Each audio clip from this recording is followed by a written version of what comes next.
So what I'd like to do is to talk about the science of communicating those risks. Maybe to foreshadow my conclusions, I'm reasonably optimistic that if you can manage the communication process, that you can and get people's attention, you can often communicate most of what they need to know. But managing the process is very challenging for the kind of reasons that we've heard here. In a free society, there's a cacophonic marketplace and political space where anybody can say whatever they want, and it's very hard to get your message across unless you do an exceptionally good job of communicating. So I'll talk about the science of communication, about which I'm moderately optimistic. Let's see. No, oh, this one. All right. Okay. So the science that I represent is decision science. We think that if we do our job right, you need to do three things. You need to do a normative analysis of how people should make decisions, which means looking at the evidence about risks and benefits. You need to do descriptive research in terms of how people make decisions in the absence of any kind of intervention, and then you need to do prescriptive, what we call in a trade, prescriptive interventions, which are trying to help people to make better decisions. This looks like a linear flow, but it's typically iterative, that if your interventions don't work, then either you don't understand something about people's psychology, or you don't understand something about the problems that they're trying to solve. What is this science? So sometimes you can define things by example. This may be familiar to some of you on the normative side. Granger Morgan and Max Henrien's book about how to assess uncertainty involved in decision making. In the middle, Donnie Kahneman's non-fiction bestseller, Thinking Fast and Slow. And on the prescriptive side, Paul Slovik's collection for about 10 years ago on the perception of risk. So, as we know and as we've heard, good communication is vital. This is communication in both directions. One is listening for people's fears, desires, and opportunities to make better decisions, and on the other direction for conveying the benefits and risks, as well as conveying respect for the audience, which gives the credibility that any communication needs. Poor communication can undermine lay decision making by missing opportunities to help people, to make sound choices, missing opportunities to learn about people's concerns, look about ways to design better options for decision making, and get full value from our science and technology if we've communicated badly. And in both directions, we have things that we could use to make people's lives better, but we can't get it out of the shop.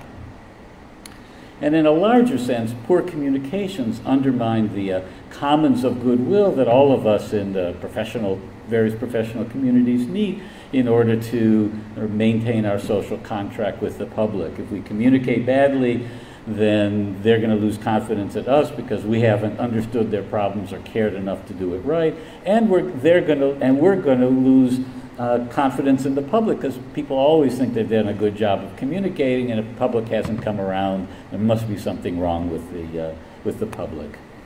So here are some challenges on each of these levels of each of these things you need to do for a full decision science approach to communication. So first, normative analysis. How do you measure risks and benefits? So the constraints from the evidence, we've heard these before. We have multiple heterogeneous endpoints, complex, uncertain, direct data, rich, nuanced background science that allow us to make some inferences in the absence of the directly relevant studies that we want.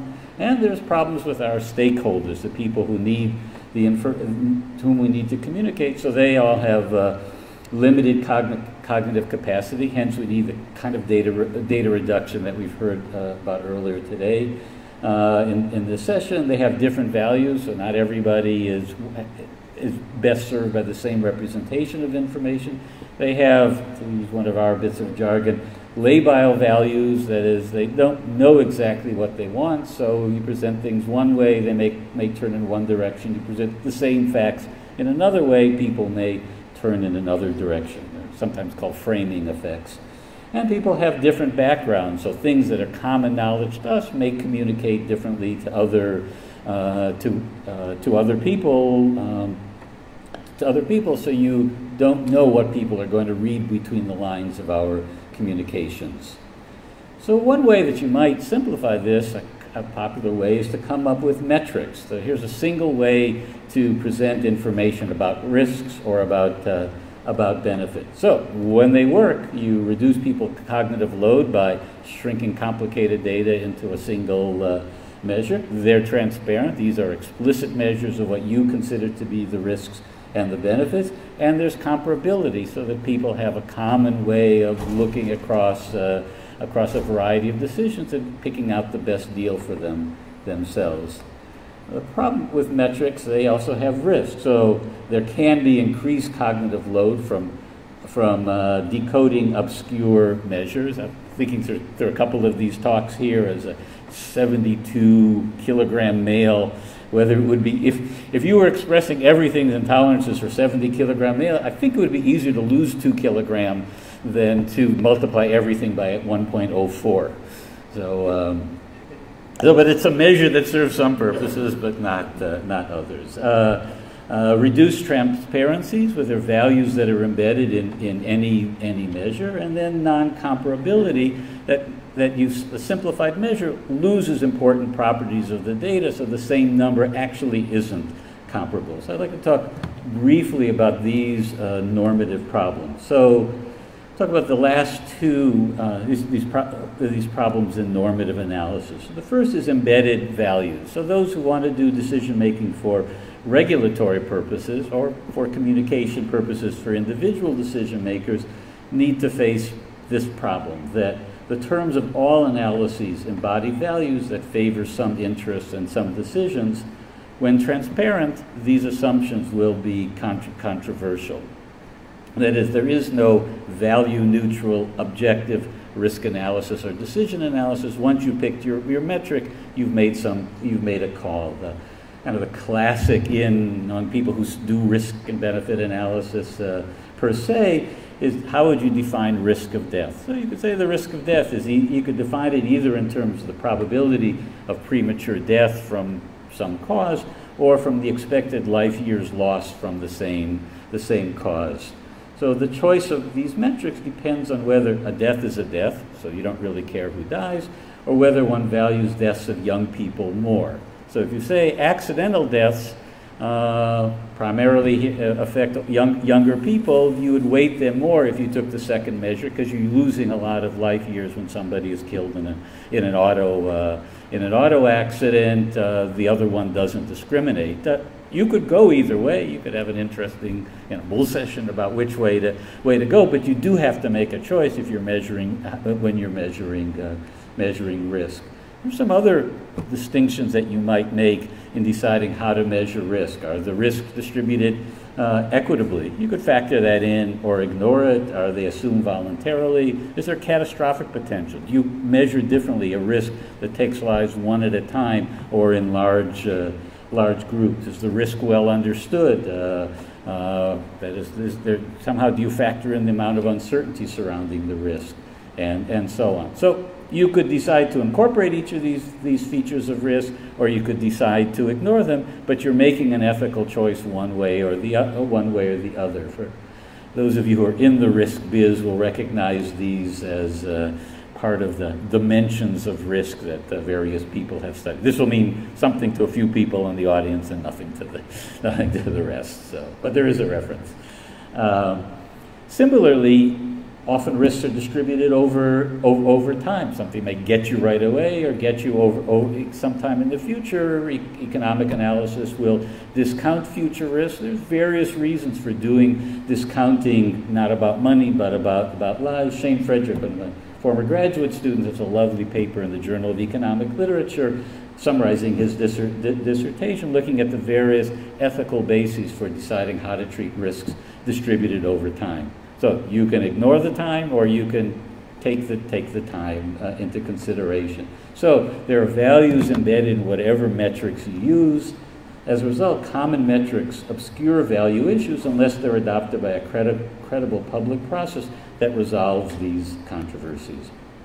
Second part of any normative analysis is that data differ in their quality. If you had a subjective probability distribution over the possible values of a risk, they might have any of these shapes, or even more obscure ones.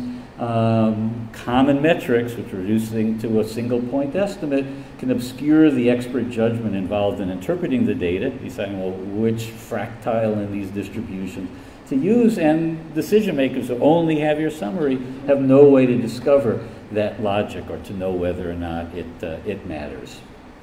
So as a result, a candid, comprehensible disclosure process is needed.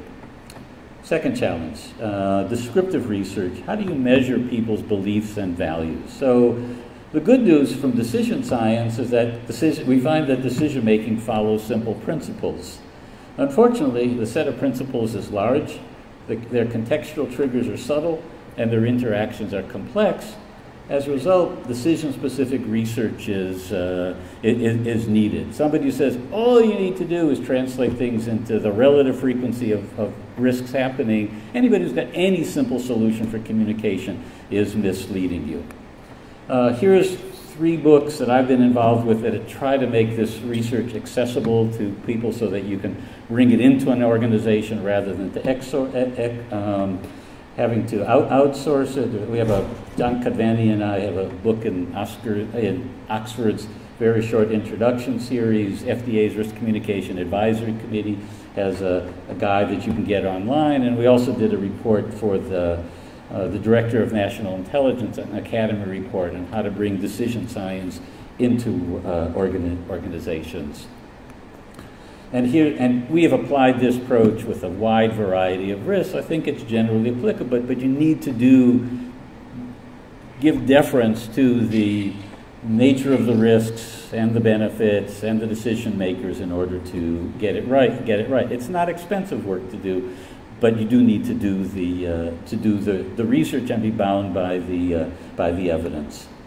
And finally is the prescriptive interventions. Let's say you've done your work right. How do you make the risks and benefits clear to people? How do you do the delivery if you feel like you know how to what the story is? I'll give you quickly 3 examples. One from in risk ranking, one from these 3 examples. All of them have the property that they had normative, descriptive, and prescriptive information research, and they were sensitive to the psychology, both of the experts who need to provide guidance and the psychology of the audience. So we were involved 10 or 15 years ago, about 25 years ago, the EPA began a process, maybe some people here were involved in it, of trying to reset its priorities. In an attempt to involve, and it said, well, how do you change your enabling legislation? Well, you have to involve the public, and they came up with a process, really a nice conceptual process that's been pursued by various national bodies. Here was the kind of a representation of the kind of research that we did to try to fortify the science here. You make it easy for, the details don't particularly matter, but you put out there the different attributes that people might want to look at the risk. Those are the rows. You make it easy for them to see the quality of the evidence so that people can make whatever kind of comparisons. This is a process designed for deliberative bodies where you wanted to involve lay people, kind of complicated if you wanted to make it a product label. The British government under I think the second, Tony Blair's second term had a government-wide risk initiative, which is still going on, which endorsed in the 2005 report something like our approach. It said on the left, do a cost-benefit analysis, compute whatever you can compute, but don't privilege relatively quantified information relative to these more qualitative features of risk, and they develop something with their staff that could be done internally at relatively low costs. Second example is FDA's Center for Drug Evaluation and Research has been pushing for a number of years to develop a benefit risk framework that would capture the rationale of FDA's evaluation of the evidence regarding pharmaceuticals and the decisions that it made. It needed to be clear to the producers and the consumers, and this is now being rolled out internally. I suspect it'll be external before too long under the fifth Prescription Drugs Users Fee Act. Here's what FDA came up with. They said separate analysis of risk, separate analysis of benefits, but no risk-benefit analysis, no attempt to find a common metric, but let people know what you think are the important risks and benefits, and let people judgmentally decide how to weigh one against the other. You can see here's the categories that they felt that a characterization of their decisions needed to be made, needed to include, both for its own internal deliberations and for its external story, and made a distinction between the evidence and its uncertainties and the sort of policy-making conclusions that were taken from it. And the final example is these drug fact boxes that have been developed by the Medical Outcomes Group at Dartmouth. They're patterned on the nutrition fact boxes, but they make their decisions specific, so different things will appear depending on the risks and benefits associated with particular pharmaceuticals, and they maintain that they all need to be evaluated to a publication standard. So here's, you can find that the details at their website, but here's the kind of design that they came up with, which gives you, if you're a patient and you're trying to decide whether to take this drug, you want to know the magnitude of the risk, you want to know the magnitude of the benefits, you want to make your own trade-offs, and you want to know how well they know. And in a relatively concise form, they've provided this information and found that most people in a representative sample can extract the information they need to do it. FDA has been deciding whether or not to use this. They've been instructed to look at this under the Healthcare Reform Act, but the National Cancer Institute has now adopted this as a way of summarizing the results of the kind of clinical trials. So here's an example regarding the, I think this is the first that NCI has done, and it's been tested, providing that information if you want to decide, what kind of screening you want. So, effective communication requires normative analysis of which risks and benefits matter, descriptive research into what people believe and want, and prescriptive interventions tested for creating the beliefs that people need with the level of precision that they need in order to make decisions that will address their wants. So people, that's us, don't need to become experts in order to get enough information to make good decisions, and this is the duty that we all owe to people. And finally, I'll end with a plug. We did, the Academy had the privilege of organizing the Sackler Colloquium on the science of science communication earlier this year, and if you're interested, it's all available. Videos are available online. It's a great talk by Donnie Kahneman. There's a wonderful session by four presidential science advisors. So if only for that, I recommend going there. So thank you.